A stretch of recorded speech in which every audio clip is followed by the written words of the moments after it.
are soaring flight of imagination, saturated in the movable. Removable, no excuses. You're breaking all the rules. You are brew, composed in shea butter, peppermint and honey black soap. Nas lifeline inscribed in palm, unconventional, standing 20 feet tall. You are 1969 in the syncopated. Improvisation to the metronome.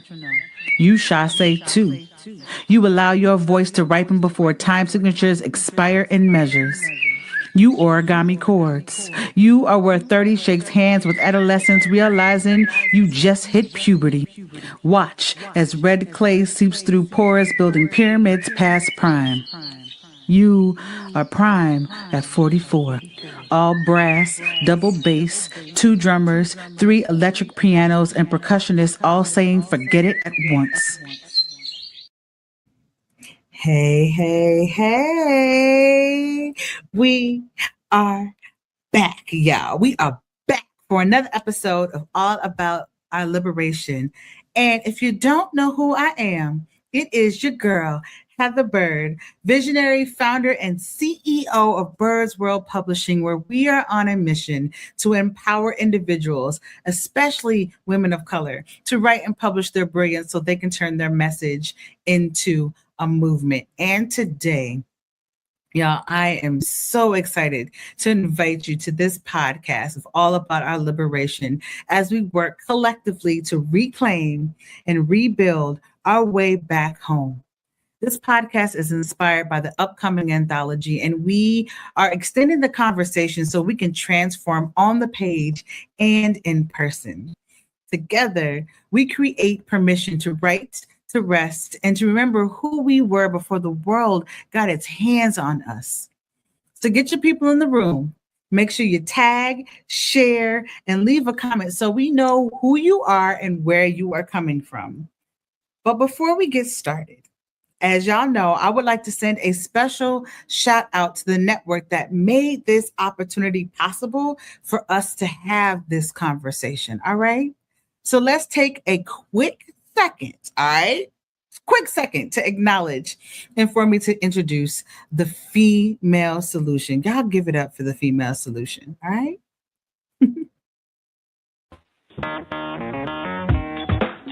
Women have the power to transform this world. We can end crime and violence if we all agree to do one thing: share. Let's share our wisdom, share our time, share our talents, share our finances, but most of all, let's share our love. This is the female solution. And we are back, folks. I am so excited for you to be in this space with us. And I just want to remind you, if you know someone who needs to be here in the room with us, make sure you are liking, you're commenting, you're sharing, you're tagging them, getting them in the room so that we can have this conversation beyond this space. It's not just about the moment. It is about how these conversations can ripple onward. All right.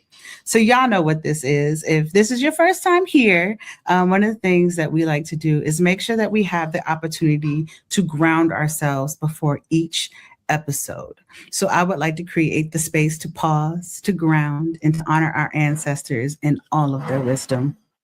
So if you could do me a favor, if you are in a space where you feel comfortable, please close your eyes and just take a moment and scan your body. See where some of the tension might live, where some of the joy may live, where some of the anxiety might be. And I want you to locate a part in your body that needs a hug the most. And once you have that spot, I'd like you to take a nice deep breath in for me and out through your mouth.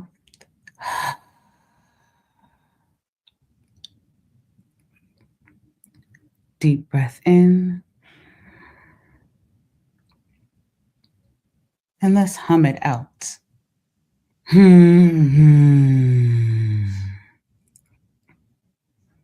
I want that hum to take up as much space as possible. So let's go ahead and take another deep breath in. And hum out. One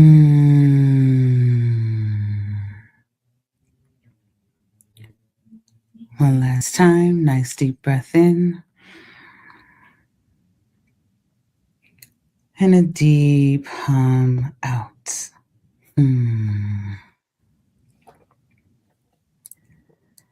whenever you are ready, you can feel free to open your eyes. And I would like to take a moment to introduce our quote for the day. I like to bring in folks who have shifted the way I look at life, shifted the way I've looked at my art and my writing, and bring them into the conversation. So for today, I would love to welcome you all into the conversation and the quote by Ntozake Shange, who, when I tell you, when I was first introduced to For Color Girls Who Have Considered Suicide When the Rainbow Was Enough, it changed everything for me in terms of my trajectory and my art and my writing. And so the quote for today is, I found God in myself, and I loved her. I loved her fiercely. Okay? So again, that is, I found God in myself, and I loved her. I loved her fiercely. So with that quote, I would love for you all to consider, how do we begin to find the God in ourselves? I'm sure the conversation that we are going to have today is going to roll right into that conversation. All right. So we're going to take a quick commercial break. And when we come back, we're going to have some deeper conversations around that quote and that question.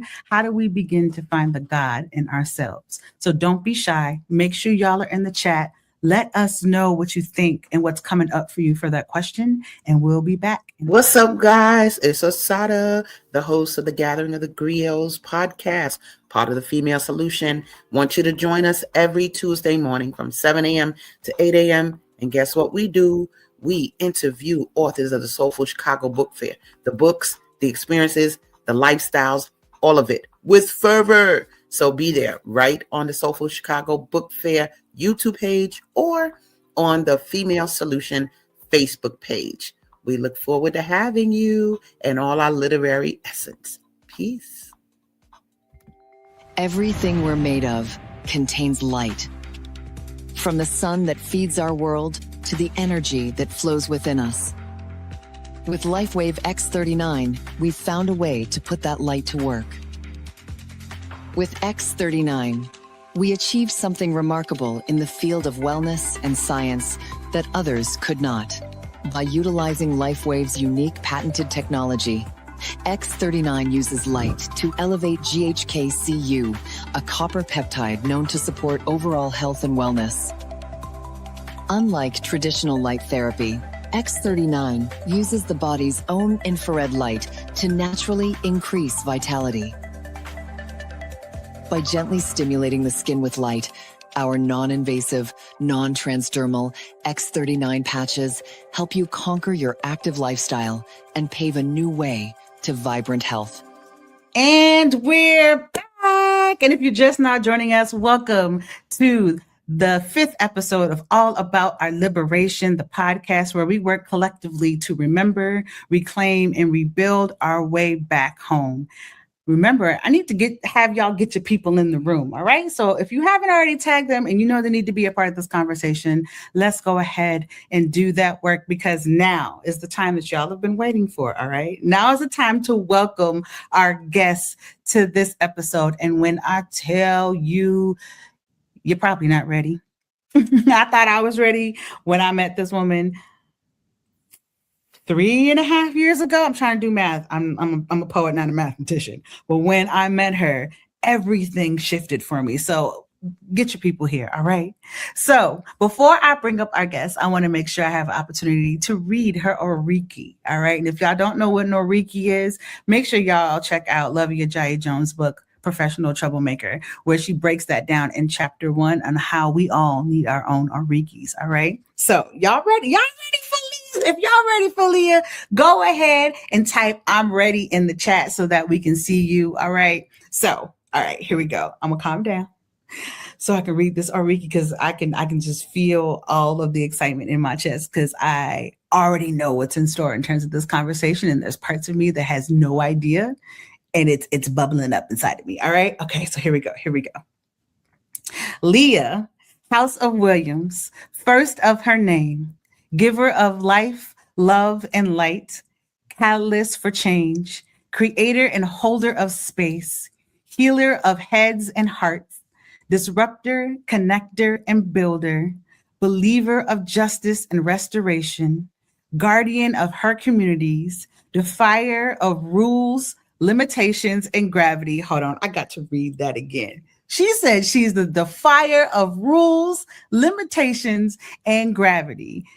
Also the spreader of wisdom and witchery. Y'all, give the biggest round of applause that you can possibly give. Be in this chat and help me welcome our guest, Leah Williams, to the stage. Hey, Leah. Hello, community. Hi, Heather. Hey, you, my dear. How's it feel to have somebody else read your Oriki out loud? Like, It's different, right? Like, I say it with a level of confidence and power that just, like, I know this is who I am. And then to have it reflected back to me in another voice feels so very intimate and precious. It's a gift. I was like, oh, so it's not just something that I have said about myself. It is now being reflected back to me as if it's also something that someone has seen in me. So it is a gift. So thank you for reading. You're welcome. And welcome to All About Our Liberation. My entire heart is probably 3 times its size right now because I get to be in conversation with you in this setting. And I have had so many conversations with you in private, so many conversations with you in a more intimate, smaller group in person when we had a chance to meet almost a year ago. Like we knew each other for like 3 years. And then the first time we met was last January in person, like last January 2025. It's still hard for me to say 2026 out loud. I'm getting used to it, right? So yeah, I'm ecstatic today. And so if you see me just hopping around and doing some dances, it's because of all the joy that lives in my heart because you are here, right? So to kick us off for today, I would love if you could give us your initial response to the quote that we talked about today, right? So it's from For Color Girls Who Have Considered Suicide When the Rainbow Is Enough by Ntozake Shange. And the line is, I found God in myself and I loved her. I loved her fiercely. How do we begin to find the God in ourselves? I love that question because you and I are Black women. We are God embodied. Our bodies create life, and we balance justice on our shoulders. That is God work, right? I cannot begin to describe the gift that it is to be a Black woman. I cannot put into words what it is to be in community with other Black women, knowing that we are doing God work. Our existence is defiance. Our survival and our lineage is God work. Like, this is God work. We are the embodiment of God and God's greatness. How do we begin to find it in us? It is when we begin to strip away the assumptions, right? We begin to strip away the prescriptions that have been placed upon our bodies. It is when we begin to just be. The being is really hard, especially after all of the prescriptions that we've been given. Well-behaved, articulate, accessible to all, even those who do not deserve us. Come on. Just, yeah, it is when we honor our being. It is when we are in our self-work. It is when we are honest that this needs to now be a boundary so that I can continue to do the God work that I'm designed to do. Oof. So I think that's how. Oof. And that gets us closer to our liberation. Like that being that you're talking about allows for us to show up without the weight, allows for us to show up without the masks, allows us to show up without second guessing ourselves and shrinking and knowing who we are as people without someone trying to tell us that we're not. And when they do, we know without a shadow of a doubt that is your problem, not mine. How I'm showing up is the way that needs to be shown in this moment. And that being, even though to be is only 2 letters, it's such. Oh, listen, let me help you understand something. Come on. When there is the gift of time and space, because we've been robbed of it most of our existence, when there is the gift of time and space to be in my own presence, right? To be in my body, to be in a space that is curated just for me.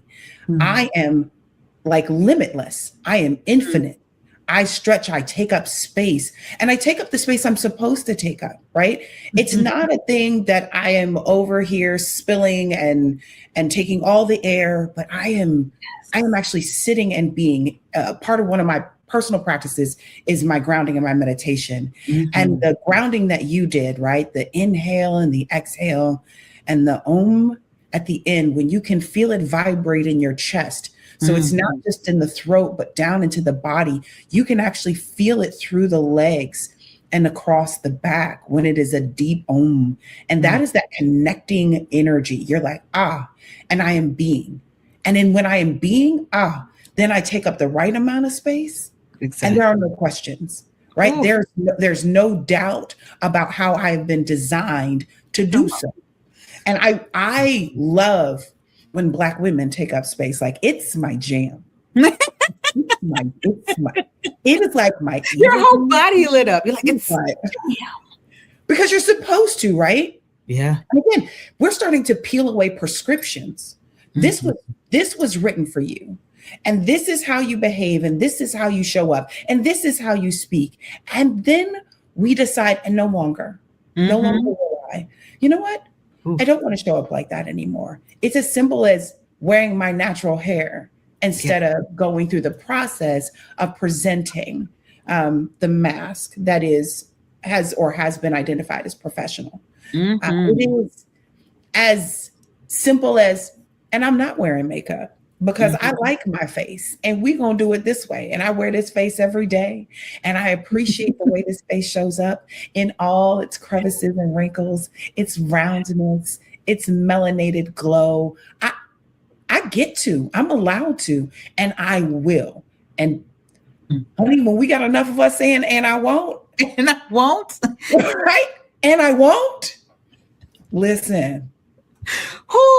That kind of action all day. Look here, and this is the type of rippling effect I am perfectly fine with starting. This is the good trouble. This is what I want to start. This is what I want to start. Yeah. Oof.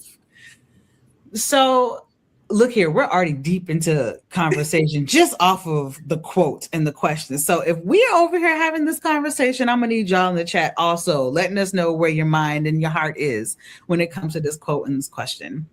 But I'm going to move us along a little bit, right? Because there's so much that is here. One of the things that I absolutely love to do on All About Our Liberation is to create a space for our guests to come in and read a letter to a sister resistor. Sister resistor is someone who we identify in our community as someone who is literally changing the world with their voice and their words and turning their messages into movement, right?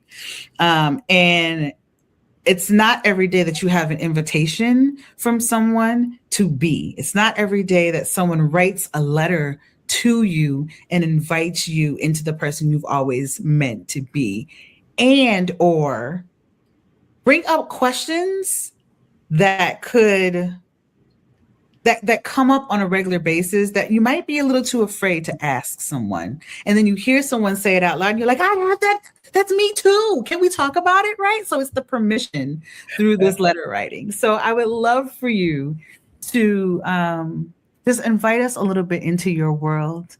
And if you don't mind reading your letter to a sister resistor for us. Absolutely. Okay. This is a gift. So, worth the wait, WEIGHT, and worth the wait, WAIT. A journey to whole. As I wait for the world to find me on its way to healing, on waiting, on wait. I've been waiting 45 years to address the weight, WEIGHT. That was never mine. The weight of service, the weight of being seen, the weight of being heard, the weight of the chance for my work to be affirmed, the weight for being, and all the work I've put in to be. The weight. The dichotomy of the weight of waiting.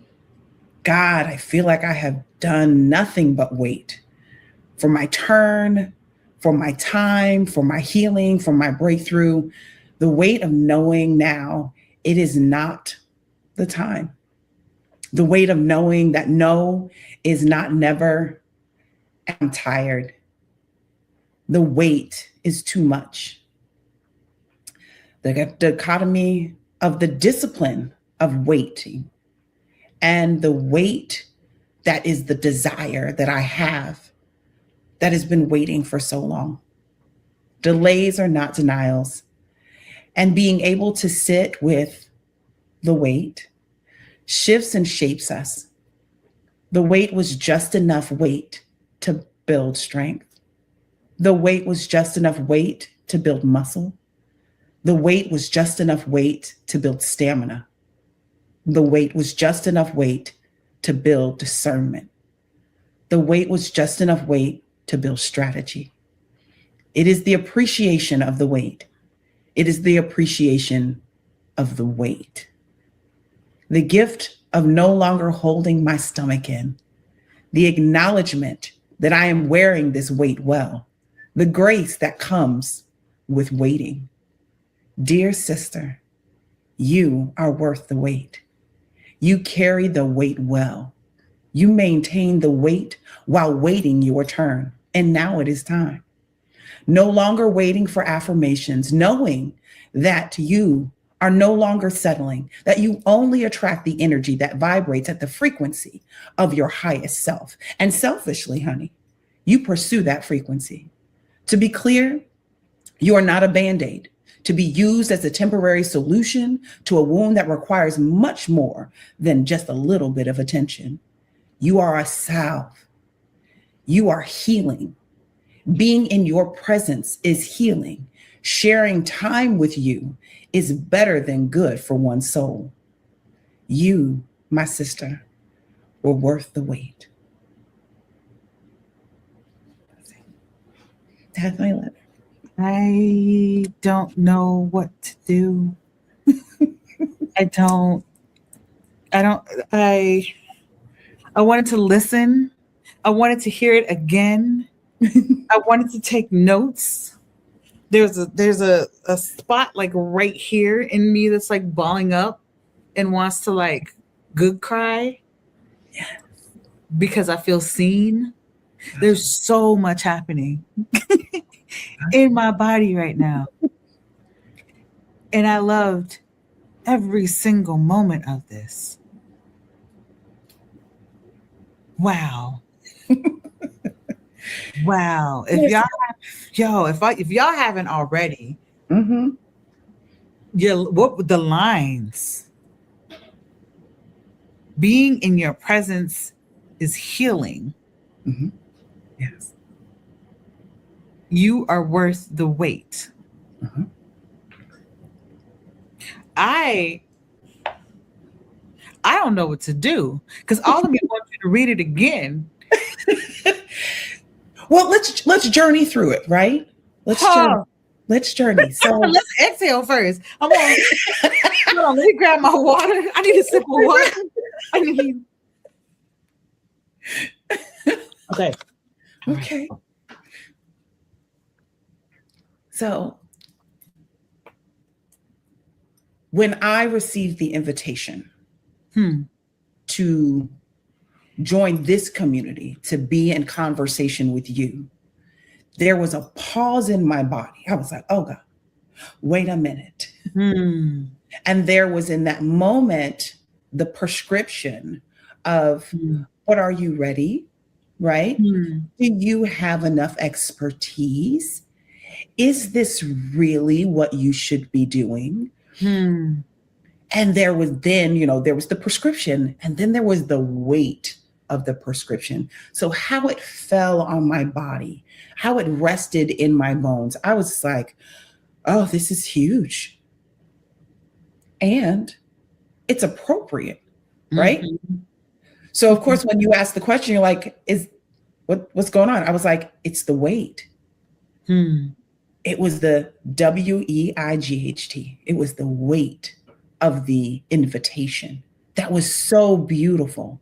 And then there was the weight of the prescribed expectations that were no longer those weren't things that you assigned to me. I know that systemically they were things that have been assigned to me, but those were not words that were like delivered in your invitation. And I immediately picked up this weight. Yeah. And I held it and I allowed it to sit on my chest. And I said, oh no, this isn't it. And I was like, wait, but I've done strength training before. Oh, wait, time out. Not I've done strength training before. Come with the metaphors. Okay, come on, keep going. So I know that I need to add something to my body in order to strengthen and potentially lose something that I no longer need or want.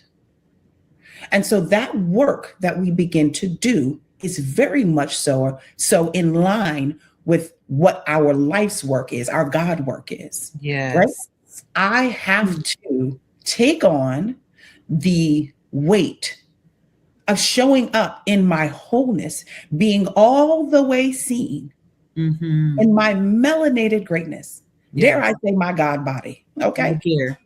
Right? Showing up in my God body and being seen by a world that has done its due diligence in strategically tearing me down.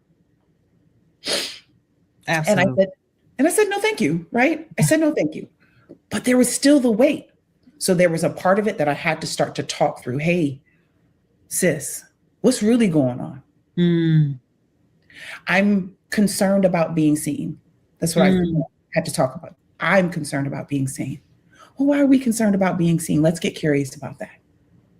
That's one of my favorite lines from you, by the way. Anytime there's a question that comes up, you say, let's get curious. And we're not in a society that allows us the time and the space all the time to be curious. We have to fight to be curious and to pause and to wait so that we can really understand what is going on with us. So every time you say that, I'm just like, oh, let's get curious. Let's play. Let's explore. Let's write.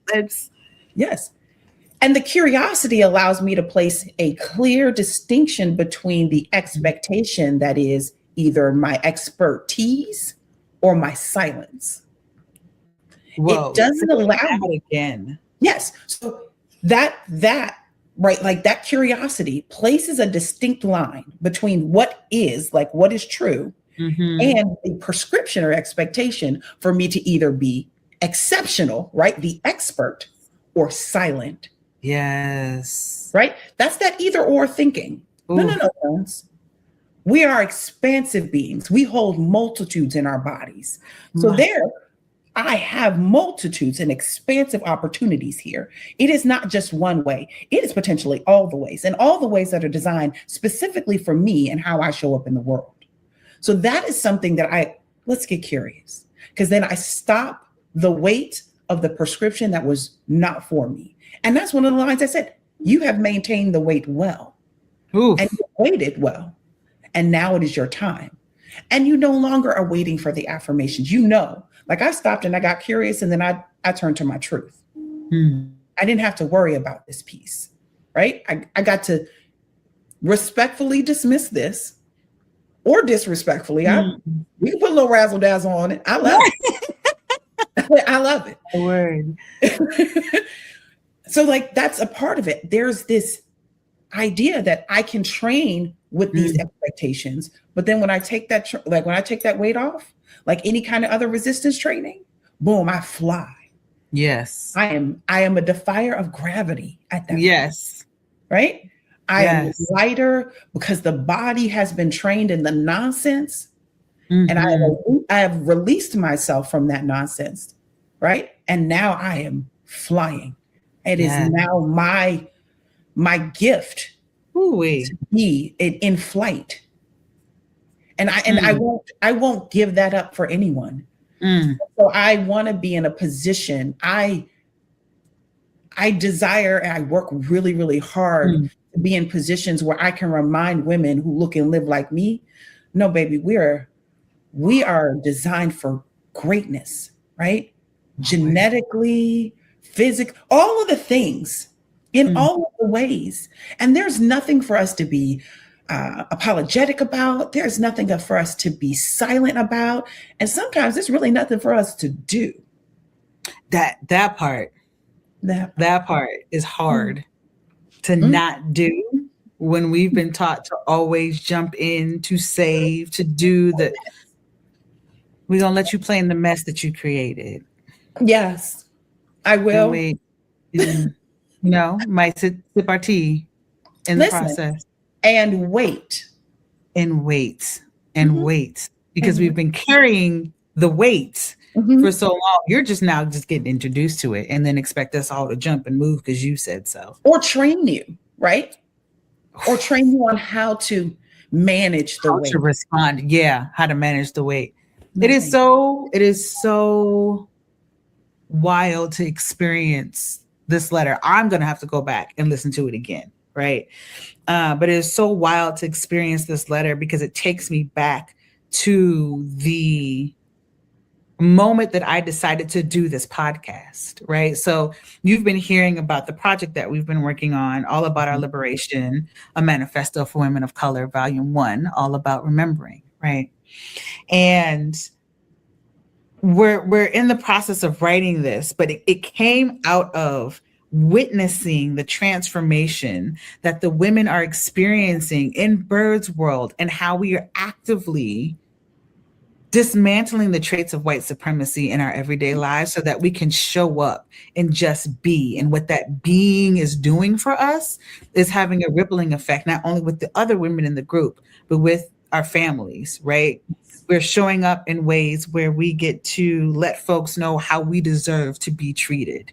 We start to realize how we can fly once we release that weight. Like, I love that analogy of the body weights. And I've been in training before, right? This is why we can propel ourselves forward.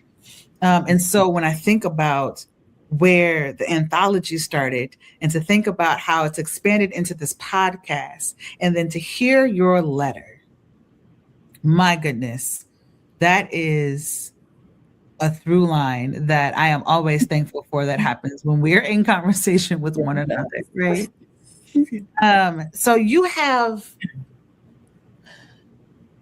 been so present and have been able to really break down and allow us to get curious in all of the ways that we can be curious.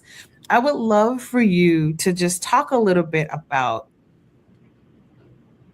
your work, because your work is one of the most unique and needed approaches to healing for Black women that I have ever witnessed, I have ever experienced in my whole life. I have not seen this, but I know deep down this is what I've been looking for ever since I've been looking for healing, right? And so when thinking about all of those pieces, can you tell us a little bit about how you got here? Here. So One, thank you. I heard that affirmation. I heard the acknowledgement, and I want to make sure that I'm active in the posture of gratitude. So thank you. It is such a journey. I believe it was already scripted for me. There was a part of my journey in education, like formal education, that sparked my curiosity around it. So I always wanted to be a teacher. I was like, I'm going to be a teacher because I had trash teachers. Yeah.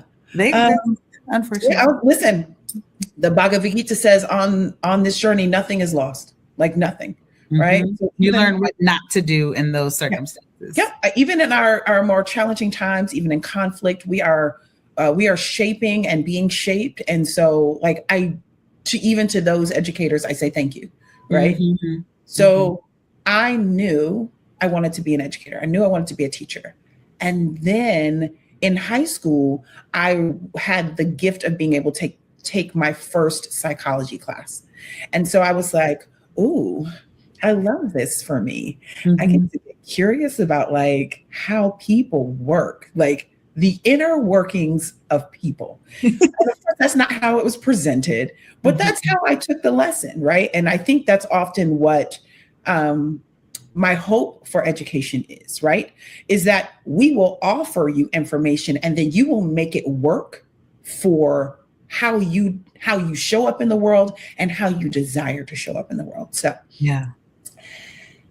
I took my first psychology class in high school and it got me. I was like, oh, okay. But then when you go to college, you have to select a major. And I was like, I'm gonna be an education major. And then I realized how much of education I found like conflict with. And it was conflict because I was like, these are really great approaches. I love this pedagogy. And yet I can see how it does not reflect me, like my lived experience. I was just like, oh, this is some shenanigans. So I ended up shifting, right, my major. So I found all of my electives happened to be in psychology. My favorite elective, oh my God, abnormal psych, best class ever. It was just like all the diagnosis and how the brain is operating and how this impacts how others show up or how others engage with individuals who may show up in those ways. Oh, it was chef's kiss. And so I journeyed, did the formal education thing, and then found myself in a place where I was like, I'm not sure if this is where I want to be. In between there was love and there was loss, there was family, there was feuding, there are all the things that happen to you as a human being on this journey of growth and development. And there was something that always whispered in the back, like, it's not just the science, there's something else to it. There is the spiritual. And so I am the daughter of 2 ordained ministers, right? So it was big in our house. It was in there. It was deep in there. It was deep roots. And yet I knew that even the formal sense of Christianity, how it was introduced to me, the expectations weighted onto my being and my body did not align. It created a lot of conflict in my being. And I didn't have the language around being curious. So I just was like, I'm just going to have to sit with this level of discomfort for the sake of being accepted, for the sake of for earning my ticket to heaven. Right. And so in earning my ticket to heaven, I allowed things to happen to me. I allowed people to speak to me in ways that they should have never been able to speak to me. I allow people to rob me of my natural gifts and talents, dare I say, my joy and my peace, right? All for the sake of being a good Christian woman. And so eventually I laid that down. But as I was laying it down, something else was calling to me. And I was like, oh, these practices feel very like innate. Like I felt very natural in several different divinations. And so started with crystals. And then there was tarot. And then there were all the other components of my curiosities and my seeking. And I said, this is the work here. Yeah. There is the research that is, evidence-based. Mm-hmm. There's the spiritual. And I said, how do we quantify the qualitative experience that is the science and the spirit? And I was like, that's where this work. Come on. That's it. That's what gets me going. I was like, I think I can do this. This I think I can do. Mm. And so there is this component where I'm using peer-reviewed research, data that has been tested decades over, strategies, frameworks, all of this. I will bring it into the conversation, but then there's the human part. It's not the science. Then there's the experience, the relationship, right? Now we're getting into that social, emotional, but I can't just get insert diagnosis equals said behaviors equals, now required tools. Right. Most of that research doesn't consider culture, doesn't consider consider experiences. It's so much. Before the CDC was hijacked,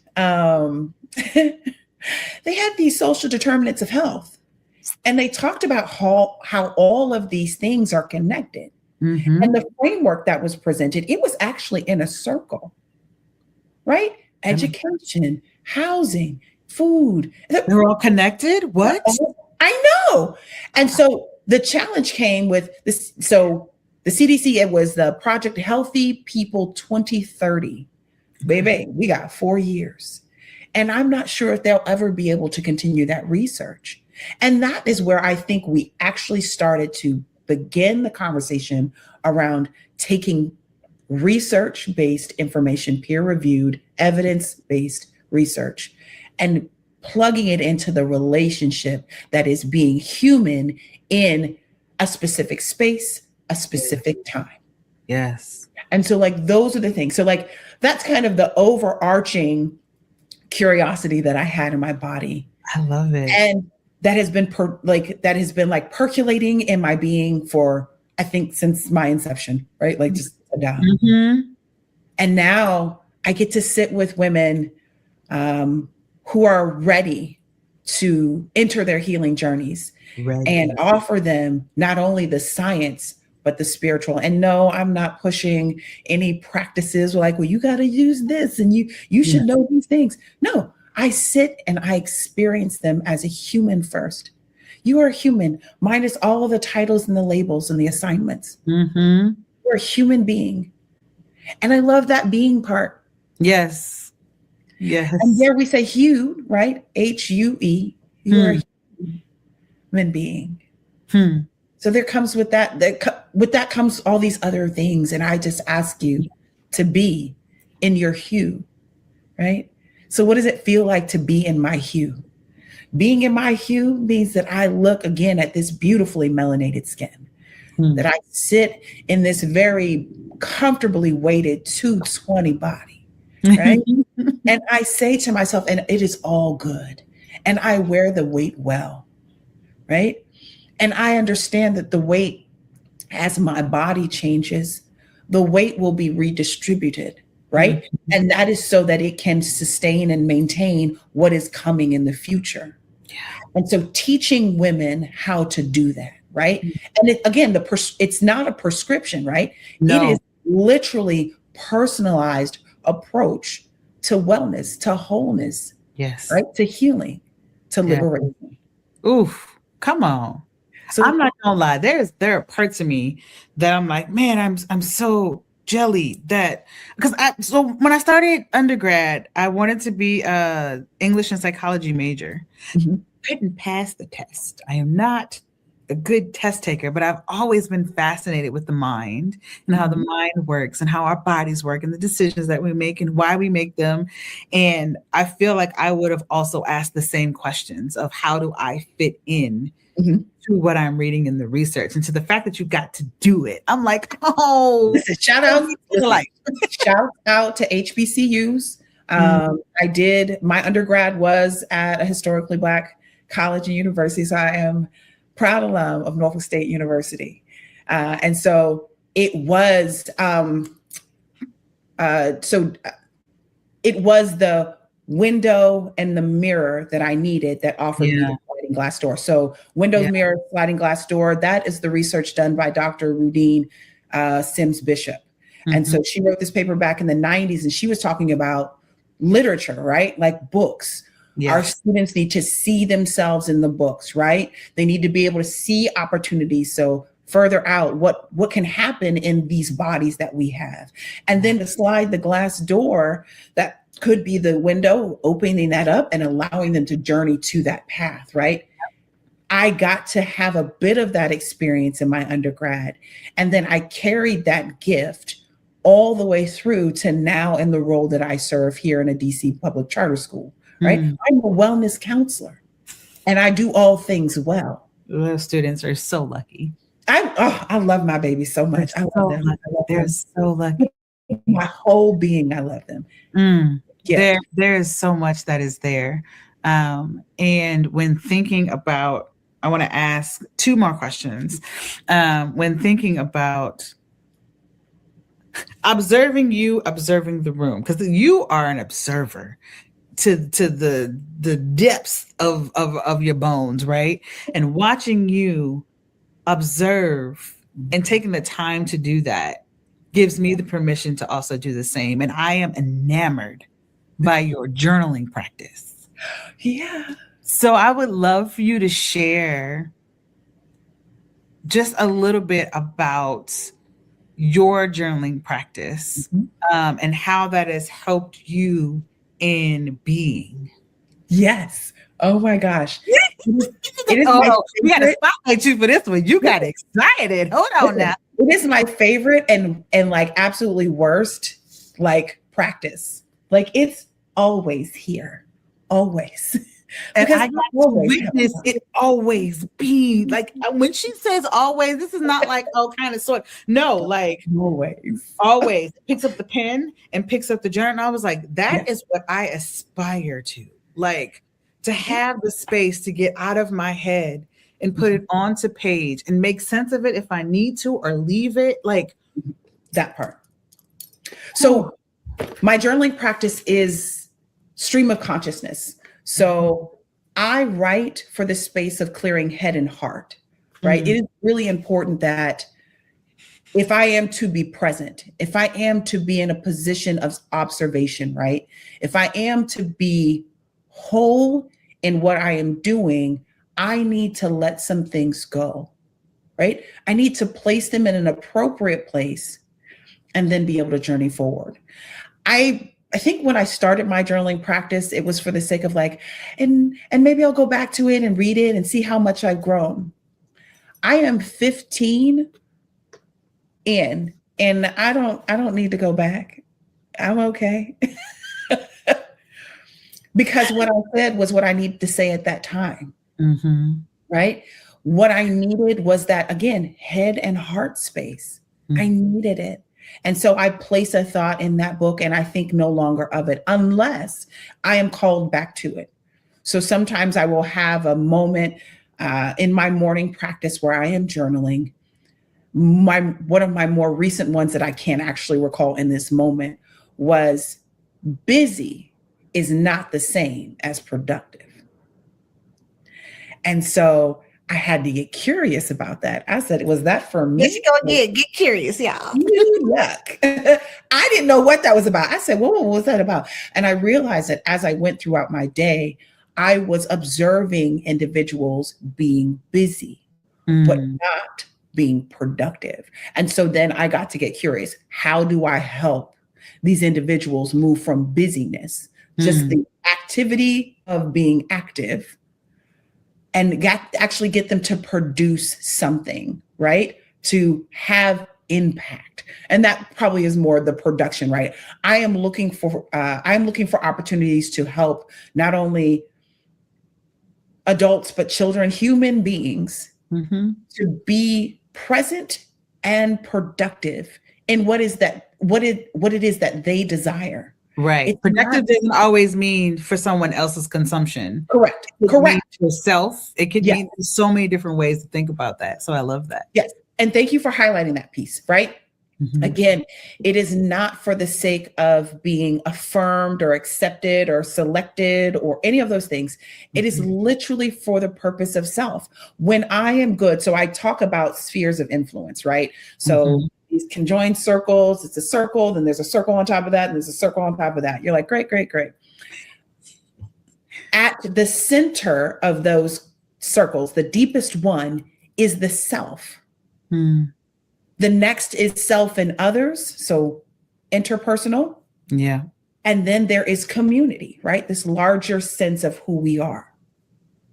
If I don't know who I am and how I desire to show up in the world, Come on. I am going to be challenged in how I engage with others. Dare I say, how I am able to partner with others so that I can have, or we can have, our designed impact in our communities. Because none of us belong to just one community. We belong to many communities. And so I intentionally place the S on the end so that everyone knows it's not just one community. I don't just stand in representation of a single entity. Again, I embody multitudes. I show up in several places and I am at home. And so I work really hard to be at home in all the places that I desire and I have been designed to be. So again, if I know myself and I know myself well, then I know how to be in the presence of others and I know how to teach others to be in my presence.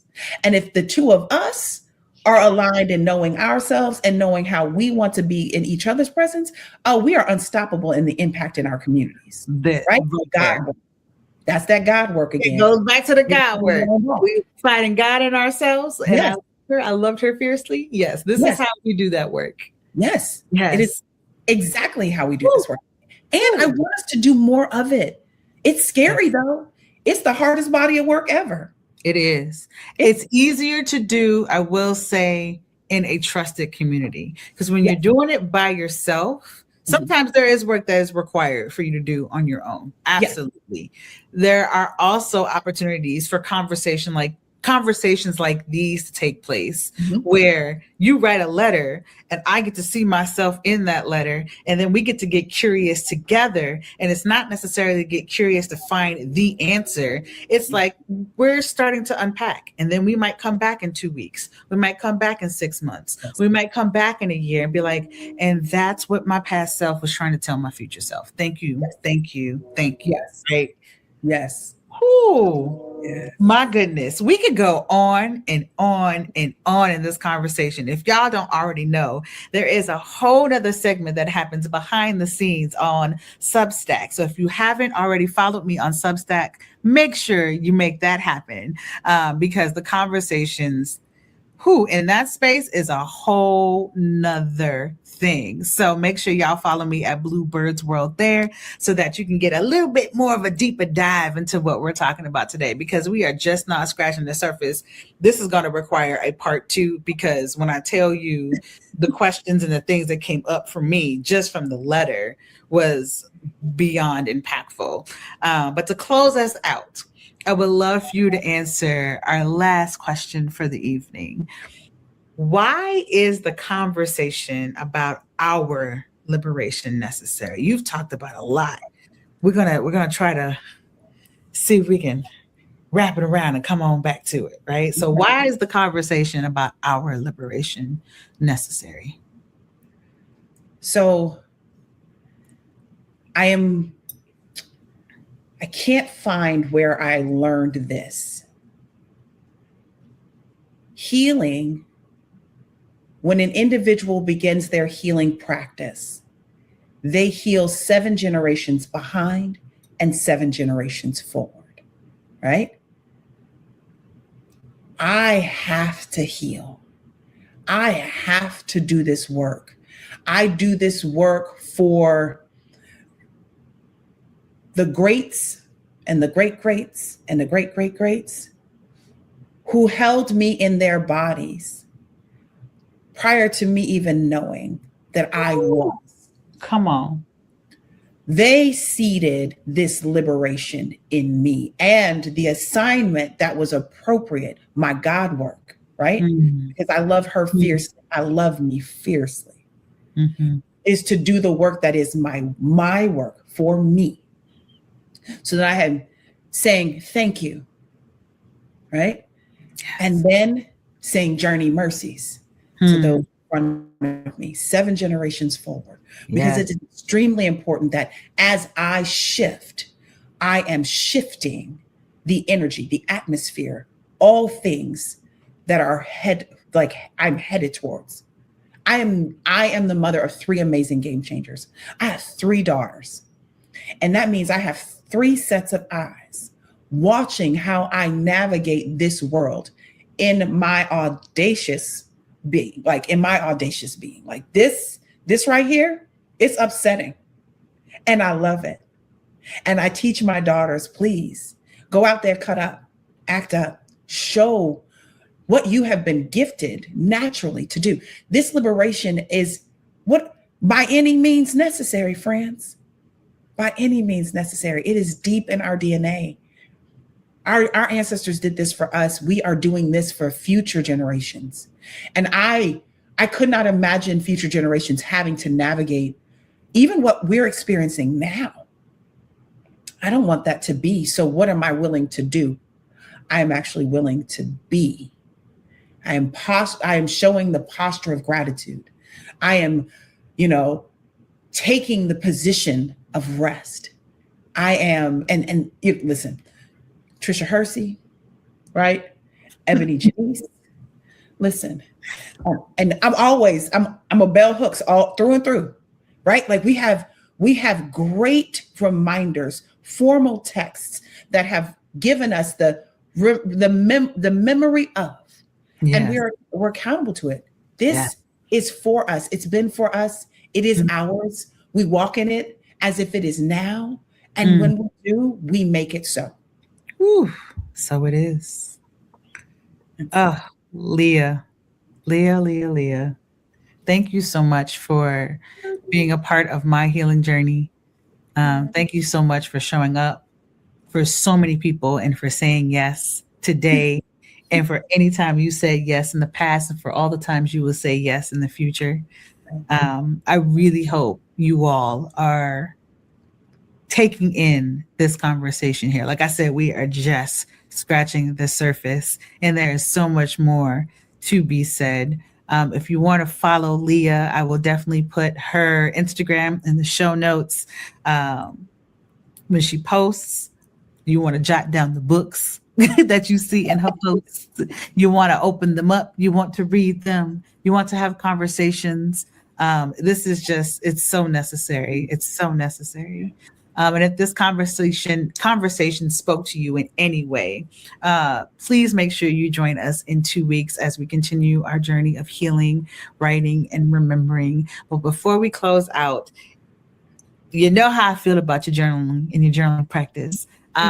Would you mind gifting the viewers a journaling prompt for them to consider? Oh, this one you're going to be very familiar with. Okay, let's go. The prompt is, who are you? And how do you desire to show up today? Every day. You can ask yourself that every single day, and you will come up with probably a new answer in one of those 2 categories. Can you repeat it one more time? Absolutely. The journal prompt is, who are you? And how do you desire to show up today? My goodness. I'm telling you, if you thought this was juicy, you want to make sure you join us for all about our liberations behind the scenes in Substack. And the conversation is going to continue. You all heard me drop a little gem about where this podcast even started. So the All About Our Liberation anthology will be out in 2026. So stay tuned for that. I just want to send you all off with all of the love and all of our liberation that we could possibly hold in our bodies.